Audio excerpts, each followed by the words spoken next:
On the way back to work after the new year, my wife Liana Korn and I got into a car accident. Opening my eyes again, I realized that we had returned to the time we just started dating. In our previous life, we were married for 8 years. Life was good, but she refused to have any children.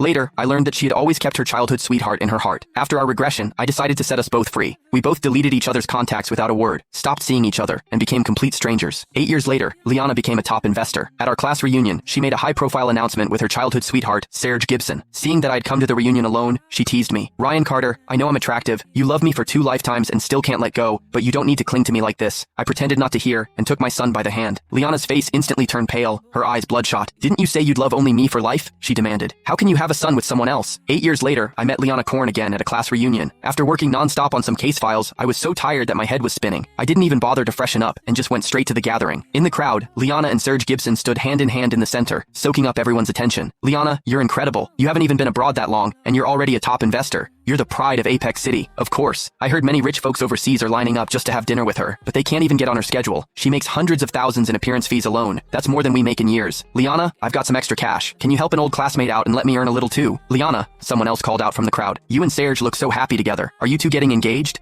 Liana's cheeks turned red as she gazed at Serge with soft eyes. "That's right. Our engagement is on February 25th. As soon as she said that, everyone started congratulating them. Then, another classmate asked, "You used to be head over heels for Ryan. Do you two still keep in touch? Back then, wasn't your first dance for Ryan?" The moment she heard my name, Liana's smile froze. She pursed her lips together. Serge, gracious as ever, just held her hand tighter and replied, "We're about to get engaged, so how can you think she hasn't moved on? Puppy love can't compare to the bond we have when we grow up together." Everyone burst out laughing and went right back to praising them, but I remembered the so-called first dance. Back then, Liana had worked so hard choreographing a routine just to confess her feelings to me. In my last life, Liana and I fell for each other at first sight. We had a wild, passionate romance while we were still students. She used to look up to me, eyes full of adoration. "Ryan, look into my eyes. Eyes never lie. I really like you," she once declared passionately. I believed her. I gave her everything. But as it turned out, she had been lying to me the whole time. I kept my face calm as I walked into the hall. An eagle-eyed classmate spotted me right away. "Ryan, you finally showed up. You know you're late, right? Wow, man. This is a formal occasion. Why aren't you in a suit? Why did you come in casual clothes? Can't you afford something nicer? Don't tell me you just got off work. Where are you slaving away right now? We've got celebrities here today. You should toast them and see if they can help you land an easy job." Some people saw how plain my clothes were and couldn't resist making fun of me. Ever since I arrived, Liana's gaze had been fixed on me. I nodded to her in greeting. It was just a simple acknowledgement. She seemed surprised, her bright eyes unreadable. "Oh, Ryan, after all these years, you're still just as unambitious as ever." Serge shot me a cold look before pulling Liana closer, like he was staking his claim.